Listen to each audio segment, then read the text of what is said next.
Welcome back to the Ivy Unleashed podcast. Happy summer, everyone. Summer has officially kicked off, and wow, is it busy. And we are treading water, and we are sharing today in this episode how we're staying alive.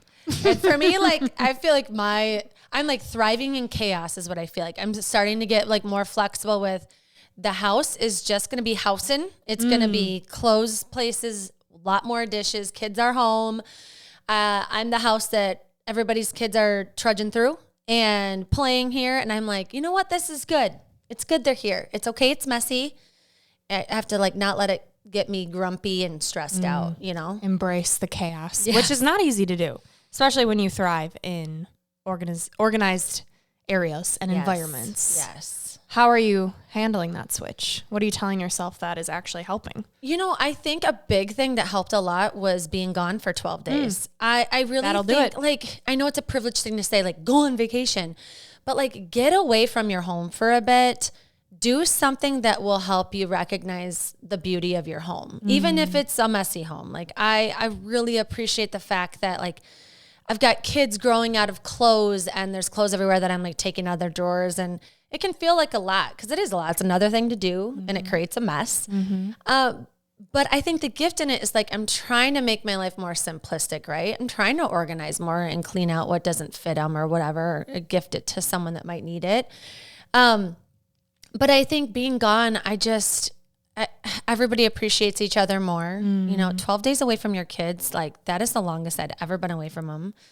And the reason I did it was there was a wedding, and then it was like a dream trip for my mom. And since we were already in Europe, I wanted to pair it together. And my husband's parents were kind enough to set aside 2 weeks of their life to be stand-in parents. Thank you, Bill and Linda.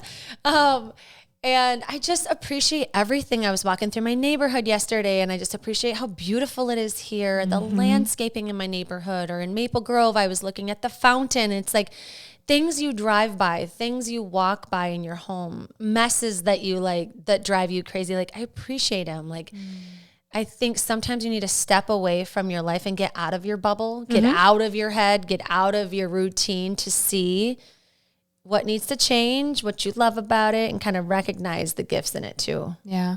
I think you appreciate when you don't have it. You know, it's almost like you realize how much you like it. Same thing with just having a routine and a schedule, like getting back to your morning routine or your night routine after traveling. I'm sure it felt good just mentally of like, oh, okay, some consistency, some routine. Yeah, especially after Ireland, because we never stayed in a city for more than a day. Oh, that's tough. So it was like unpacking, just basically opening up the suitcase and then shutting it back, you know? Yeah. And I mean, I loved how we did it. We really got to see the whole country, but it's tiring. And then to have like your drawer that your shorts are just in, like a washing machine to wash your clothes. And yeah, it was great to come home. Do you think you could live out of a suitcase? I could. I think I would like a hybrid life. You know, I think I'd be a good nomad, or maybe like a snowbird nomad. Like, yes, in the winter, I roam around the southern part of the U.S. or over in Portugal or Italy. But you have like a home base. Yes. Kind of how I feel about Minnesota. Like I did the whole live somewhere warm, somewhere nice, and I still came back. And I feel like this is where I want my home base to be, but I want the means to be able to travel come winter and bop around. Get the perspective. Get this vitamin D. Yeah, I'm kind of nervous about how I'm going to do in Italy, because we're also doing a similar trip, but we're doing Amalfi Coast first end and then Oktoberfest the second end. So yeah, it's going to be beautiful. I'm excited. We just booked a boat ride for Amalfi Coast, and I'm a little nervous. I'm not going to want to come back, but I'm also like, how is my health going to do? And maybe it'll surprise me. I would suggest some tricks for motion sickness. Ooh. I have never really been a motion sick person. On the boat? In a lot of ways. Oh, so God. In Italy, you know, you're smaller than Ian and probably a lot of people that you'll be traveling with. So you'll probably be in the back of the van that's going up the mountain to get you to your hotel, because it's a lot of windy roads. I'm kind of nauseous already. Oh, and Italians, the way they drive is shit. bananas. You're like constantly like, I am a relaxed person in a car. No, Okay, this is good to know. Yeah. I need like the wristbands. Yeah. Because I heard Dramamine can make you tired. So just be careful with that. Who I traveled with was my brother-in-law and sister-in-law. Christine and Brandon had ginger pills. Ooh. Take those. Nice natural way, but take them in advance. So brush up, talk to those two about this. Yeah. And then before you get on the boat, you need to have breakfast. Have a full tummy, and then have some tactics for motion sickness. Oofda. Well, I probably won't be hungover, so that will work in my favor. Yeah, all these, little tips and tricks. Ginger. I have heard ginger pills. I'm excited. I feel like right now is a season of being healthy, feeling good, simplifying, like less but better. Less is more. Ooh, I like the less but better. You're living in embracing the chaos, and I feel like have to have my house clean because we're trying to sell it. So it like needs to be immaculate, which in a way is kind of nice. It's like forced cleanliness. Yeah. So that's been good. But I'm hoping that once I get to Italy, I will be feeling so good that I'm like, oh, this is just adding to it. Oh, I'm so jealous you're going there. You already went. I know. I just so dreamy. It smells so good. There's flowers everywhere. Ooh. It's so romantic. I mean, and you're engaged. Oh my gosh, what a time! Yeah, to go I'm to Italy. Gonna be living with 8 people, so I'm not. It'll be a romance fest altogether. It'll be couples and all of our really good friends and kind of one last shebang before I think everyone settles down and the babies start coming, God willing, and all that fun stuff. Oh my gosh, that's amazing. It's so beautiful there. I don't know what Oktoberfest will be like, but that sounds like a bucket list item for a lot of people. And you're not going to drink beer though, so you're going to probably be dancing. I'm going to be people watching the F out of it. It's going to be so good. What do you feel like helped you when you were traveling as far as staying healthy? What tips would you give people? Because I feel like a lot of people can relate. They might not be doing Amalfi Coast, but cabins and constantly on the go. I really prioritize, it sounds weird, and I do have a gift in this, but I prioritize sleep. So before I got on the flight, you got to time when you're going to land at what day or what time of day it's going to be. So get on the plane tired so you can sleep, right? Like don't sit on the plane and just watch a bunch of movies when you could be sleeping. And I know that's tricky for some people, but figure out what you need to help yourself sleep, because I think being well rested was a huge part of being able to enjoy it, feel good. I also wanted consistency with how my anxiety has been just over the last couple of years. And so I brought Everyday Dose with me and had that coffee. I didn't have it every day, but I had it in each location. And so it was like, I'm going to treat myself to an Italian coffee. I'm sure a cappuccino somewhere in the day, but to kind of start with that was nice to have that just because I wasn't so like jittery or anxious. So that was something that helped. And you put your bare feet on the ground when you got off the plane. I did. You experienced a little grounding. I grounded in Switzerland too. So we had an issue with a flight getting out of Italy and trying to get to Switzerland. I lost an entire day. The radar went out at the Naples airport in Italy, and Justin and I didn't act fast enough to get on a train. So we had to take a bus for 17 hours, lost a whole day of Switzerland time. And so that sucked.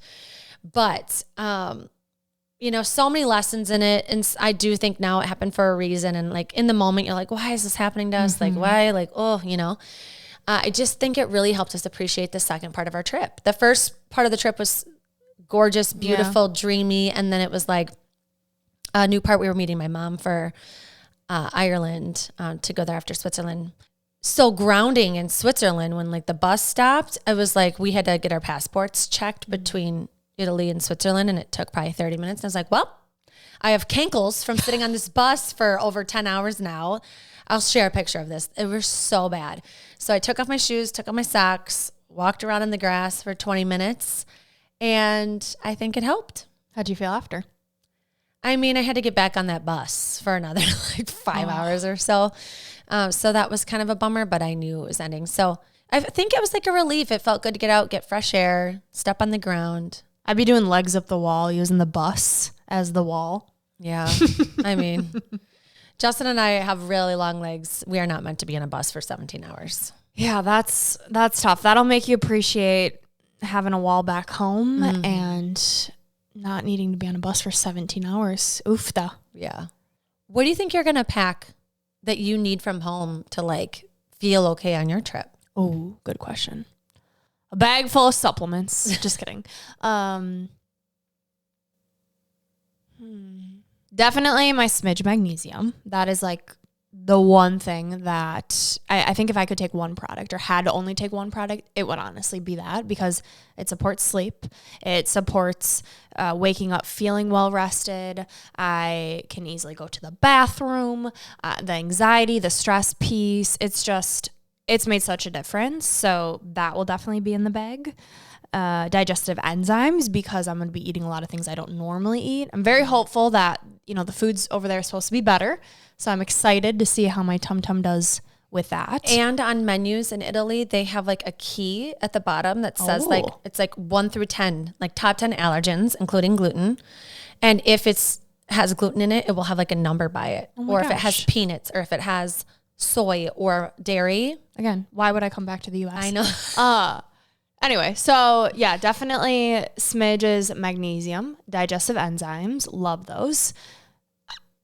I think with supplements, right? Like less is more. I want to rely on getting sleep, like you said. Luckily, a lot of the people we're traveling with, girls, they are in the same boat as me of like, let's get some good sleep. So I think that will be very helpful. Eye mask so I can sleep. Sleeping aids for the plane rides, and maybe if we get stuck in a bus ride. What else? I'm thinking like what really helps my sleep and morning routine. I think just having the supplements that I take, the individual pouches of everyday dose, those are really helpful for coffee.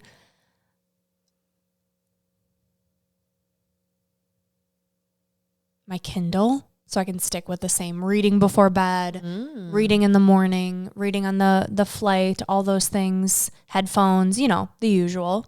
We're going to have to be very careful with how we pack. I'm a little nervous about that. Are you doing a carry-on? Oh, hell no. Oh. I'm going to have a big bag. Okay. But a lot to fit in a big bag. Good luck. Good luck, I know. And then carry it around all over Europe, so that'll be fun. Lederhosen, that's even how you say it. We're going to get some of those. Are you? Oh, yeah. Oh my gosh, fun. I can just see you get ready for these photos. A German goddess over there. Oh, it's going to be great. Yeah, I mean, because you are German. Yeah. Oi. Herbert. And the other day, Brooke Not like for long. commented on something with her future last name, and I was like, oh my gosh, this feels real. Like, it just, I don't know. It like hadn't hit me that your name's gonna change. I know. Is it weird that I think I'm most sad that we won't have the same last name? Like that's what I care about. I think though it might help people not think we're lesbian lovers or sisters. Yeah. Yeah. I think that's part of the confusion is we have the same last name. Yeah. But it's fun. Yeah. So yeah, that was fun. Or I'm your mother, either can't really go wrong. Sister, lover, or I'm your mother, What do you want to be today? I'm going to be your stepmom. Yeah, I think right now it's all about routines, right? You have a different routine because your kids are off of school. I don't really have a summer because you're an work adult. life. Yeah. So it's okay. How can I simplify this routine to really work for me? A big thing is trying to not have coffee on an empty stomach.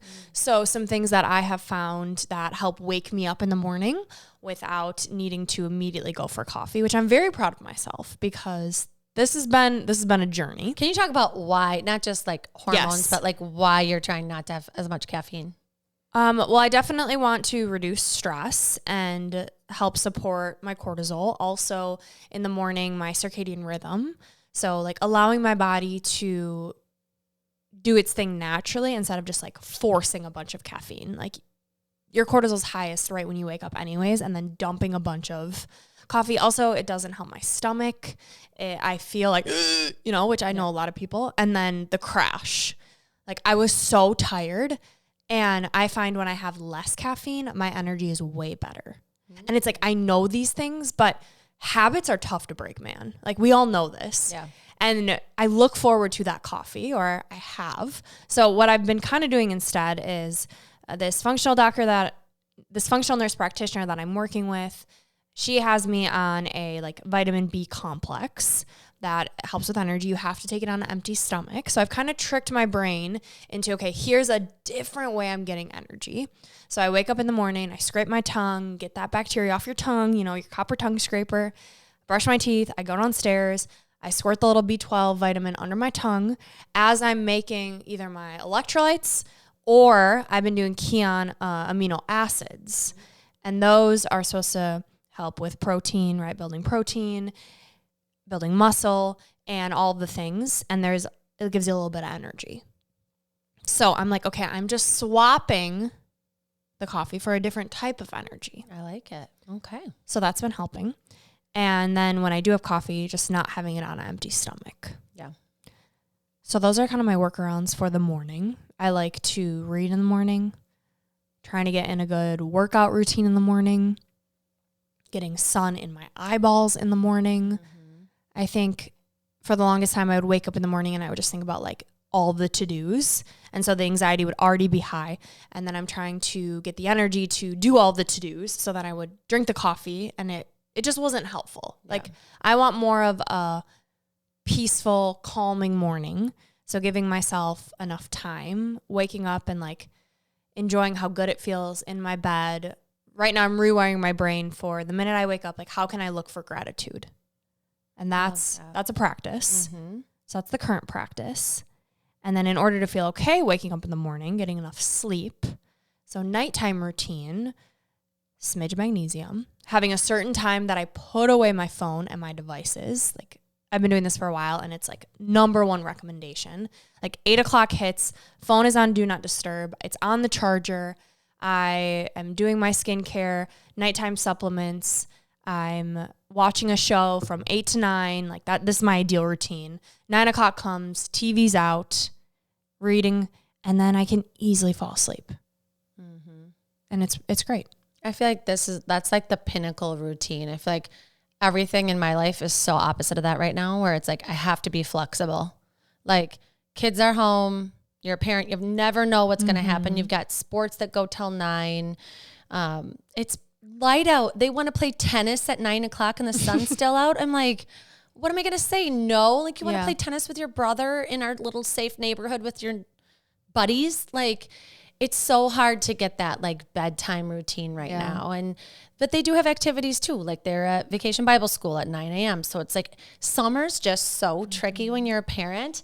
And I think all the routine things, they are important though. Like, it's still important to get them in bed. It's still important to turn off the electronics, right? It's like, I think we got to give ourselves grace when we have days where we don't hit these things. But I think the idea is knowing magnesium is good for you, knowing you need to have that nutritious breakfast, or get out and get some sunlight, even if it's 5 minutes before your kids wake up. Yeah. Just something like a sliver of those things to know, like, these things are helpful. They are the goal. But when the kids are home, or like you have a rough night of sleep because someone had a nightmare, there's a thunderstorm, because those keep happening here in Minnesota, that it's not going to look perfect. You are going to have laundry everywhere. You are going to have dishes everywhere. You are going to get a cold or have allergies or whatever. And I just think there's just something about knowing, like, it just has to be flexible sometimes. And there's nothing that's perfect about this. And you're going to have off days, and just knowing, like, what are the small things I can control? I could go for a walk with my kid. That's what I did with Griffin the other day. And it was like, I really wanted to go on a run. I had like worked all day. I just wanted me time. I'd done all the things for them. And then he was like, can we go for a walk? And I was like, oh, I really wanted to go for a run. But it ended up being amazing and beautiful. And we lived by a park reserve and saw a turkey and a turtle and a woodpecker. And just like, you know, it was just one of those days where it was like the fruits, the gifts of being flexible really paid off. Yeah. You know? And I feel like it's like the 80-20 rule. Yes. Right? Like, you're flexible when it happens, but you know what to get back to. And it doesn't have to be a 3-hour long process. Like for me and what I found, it's just enough to know, okay, my body, my brain recognizes this is what we do to get ready for the day. Like scrape the tongue, brush the teeth, pump the B12, make the electrolytes. Like 5 minutes. 5 minutes. Same thing with at night. It's put the phone away, brush the teeth, wash the face, set the clothes out, get in bed, read a page. Like just taking out the Kindle, like signals to my brain, okay, it's time to calm down. Yep. So I think knowing like what are those 3 little things that you can do to just cue your brain, okay, this is when we wind down. This is when we get to rest. And this is when we sleep, or vice versa, wake up. It doesn't have to be so overwhelming. Yes. You don't need this 17-step routine. Right. Because then you can do it anywhere. Like when I'm visiting my fiance's parents, like I still bring my Kindle. I still bring the supplements. So it's like can travel with you as you're traveling. Yeah. Something too I keep thinking about is the simplicity, right? Like those are really simple things, and it is getting your system in place. But, we're mentioning like Smidge and Everyday Dose and Caraway pans, like these things that we're changing. And I think sometimes when you think about even that, like how do I want to make my home a cleaner space with like the products I'm using? That really can overwhelm me. And what we've done, like you hear 4 products whenever you listen to an episode that we are supporting and sponsored by, but it was one by one. Mm-hmm. And I think like thinking of being home all the time, and I'm thinking of like, I'm cooking on these pans all the time. It was like one switch, right? And it was months after I had switched to like a cleaner supplement. And so I just want to like call that out, because I think sometimes when you're thinking of like all the things that you want to be intentional with, like Elizabeth Reese just talked about this beautifully, where it's like, it's an evolution, right? And it can be your bedtime routine, which like I still haven't changed mine from talking with Kirsten. I'm like, I need to change my bedtime routine. It's like those things you want to get to, but you don't. But it's like, they're all just small ways to tweak, like change your cookware. Okay, 6 months later, non-toxic candles, or, whatever the next thing might be, because we are thinking about the overhaul, because there are always so many things we can do and change. But just think like, once a quarter, what's something I want to work on? Is it exercise? Is it your food? Is it the non-toxic stuff? Is it just taking time for yourself? Like we're always giving lots of examples because we're 2 different people that like, this is our job to test things out and share with you what we're learning so we can help you. But try not to get overwhelmed by it, because it can be really overwhelming. Yeah. I think something that really helped me was the book Get Rich Lucky Bitch that I loved. And I'm like rereading it right now, but she talks a lot about little upgrades, and just that word, like how it resonates in my body is it doesn't have to be like a healthy swap. It can be like, how am I upgrading my life? Using cleaner pans, less chemicals on my body, those little things that I get excited about. And I had this big aha moment the other day. So I was thinking about, this was weeks ago, of like, okay, what do I want to do to like get wedding ready? Like what are some of these like non-negotiables, and thinking about a summer routine and tracking. And there is something about like tracking every day that holds you accountable. Well, what I have found for myself is I really, really like the planning, and then the coming back to like check it off, I suck at. Like I just, the follow through is kind of tough, and then I don't do it, and then I beat myself up, and the spreadsheet that I created. You need like an assistant that has a checkboard that just follows you around and can check it off for you. But then also it becomes just a check mark. I'm not enjoying it because I just have to check it off the list, and I wake up and it's like, hey, here's my to-do list. I have to get all these things done before I can rest. What I have found is, so I made this spreadsheet of like, here are the things I want to do daily. For example, 10,000 steps, read, move my body, whatever. Here are the things I want to do weekly. I want to go to church regularly. I want to do 2 yoga classes, this many strength workouts. Here are the things I want to do monthly. I want to do 1 healthy swap. I want to get my nails done, get a facial. And like, here's kind of this, like, these are the habits that help me perform at my best and feel my best. So I made this elaborate spreadsheet. And then a week goes by and I was like, well, now I have to start over, because I these are how many numbers I have to hit and how many days in the month. And I'm going to track this every month. And I was like, okay, there you go again. Like, I'm recognizing this pattern. I always do this. It's like, I'm trying to create my own 75 hard. Well, then the other day I'm going for a walk and I'm like, I have hit 10,000 steps so much more than before I created that spreadsheet. Oh. I'm excited about non-toxic swaps. I am getting in a workout every day. I got my facial for the month. I got my nails. Like, it's almost like I planted the seed. I put this in my mind and it feels exciting to do, but I don't have to check it off. Okay. You know what I mean? It's like, I might not be hitting it every day, but I am hitting it way more than I was before I made this list. So it's like the power of intention of like saying you want to do these things daily. Writing it down. Maybe you don't have to check it off every day, but it's just something that kind of lives in the back of your head. And I'm like, oh yeah, where am I at my steps? Like I'm more conscious of it and it gets to be enjoyable of like, this is just what I do versus I'm challenging myself for just the month. It's like, no, this is my lifestyle now. Ooh, I like that. And so I like a little aha. Yeah, and it started with like upgrading and what helps you perform your best or be your best. I love that because I think you can have all these things of what you want to do, what you want to accomplish or check off, but like why? What is it for? Who is it for? Is it truly what makes you feel your best? Because we hear from people that we follow what they're doing or whatever, like, oh, I should do that too. But why? Why for you? Why in your life does that help you perform your best or feel your best? Because sometimes there's things on the list that don't need to be on there. You know, like I always have yoga on my list. Do I hit it every month, even doing one a month? No. Do I know it's good for me and it would make me feel better and be flexible? Yes. And do I beat myself about it? No, I don't. I kind of laugh about it. But it's like, there are some things that are on the list that we know are good for us that we don't always hit, and we can't beat ourselves up about it, right? We can set up an accountability buddy or some type of system. But I think it's like, if it's going to go on the list, it needs to be something that truly up levels something or upgrades or makes you feel the way that you want to feel. And I think that's kind of the missing piece sometimes of people create the list, but it's like kind of somebody else's list. So, yes. And I think even if you create this list for you, and every so often you go back and look at the list and you're like, okay, how am I living up to this list that, you know, I say these are important.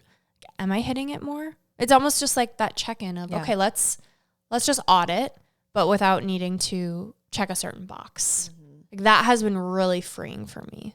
I want to be someone who does these things. And then every week, let me just check in of like, okay, yeah, I did buy organic groceries. I did do this. I did do that. No, I didn't. Okay. Let me put a little more attention on just this one thing this week. And maybe the idea is 80-20. So you give yourself grace. Like, did I do it 80% of the time? If not, why do I keep having yoga on the list? Because you love me. I always feel better after I do it. And I think it makes me a better runner with less injuries. So it's like, I do need to make it more of a priority. And like, I think I just need to be more intentional with like, how many times am I actually trying to do this? Let's make it happen. I think I have a pretty good accountability buddy in this. I'm here for you. You too, everyone listening. Come do yoga with me. Yeah. And I mean, we are doing live workouts every week. We have Move with Gold Ivy. We talk about it all the time, but it's an online platform, but there's also live workouts. And I think that's so powerful when you need some extra hand holding, especially in the summer. If you're a mom, like yesterday I worked out with, shout out to Tina that's in Move. Her son had a huge Pikachu stuffy that was getting in her way. He was dancing around her. He was lifting with her. It was like so beautiful to see that she still made time for it. It didn't look perfect. It wasn't what she wanted. She would have rather been doing it herself and having her alone time, but it's summer. And I think sometimes we need to, you know, be in the midst of our home and show our kids what this can look like or still make 20 minutes for it or 30 minutes for it. So if you do need some extra hand holding, you always have access to Move. We'll plug that in the show notes too. I just think summer for me is like having other people to do this with and like an accountability piece is so helpful. Yeah. Your first workout is free with us. So send us a message. You want to DM us on Instagram, Gold Ivy Health Co. Send us an email, Brooke@Gold Ivy Health Co. And I'll send you some links in our schedule and we would love to have you. Yeah. I think accountability and support in this is honestly what makes me okay mentally and physically, right? Knowing you're not alone, you're surrounded by good people, you constantly have those reminders. And the more we can become aware and intentional, perfect doesn't exist. And so shout out to our Move members who continue to show up, our listeners, all of you. Like, we're in this together. We're so grateful that you tune in each week. And we hope that you found just a little inspiration from this episode, whether it's a supplement, a routine, a mindset shift, whatever it may be. Know that just one little thing can really create a huge ripple. And that's really all it takes. Yep. What is the one thing you need to focus on? Yep. Leave the rest. Slowly but surely, taking good care of ourselves, right? Less, but better. Ooh. Put it on my tombstone. I love it. And to send you off with your piece of gold, this is an unknown person that said this, but we like it. Piece of gold is true balance is found not in the absence of chaos, but within it. This is Gold Ivy signing off. Listen to your truth and go chase your gold. Yay, girl. Yeah, girl.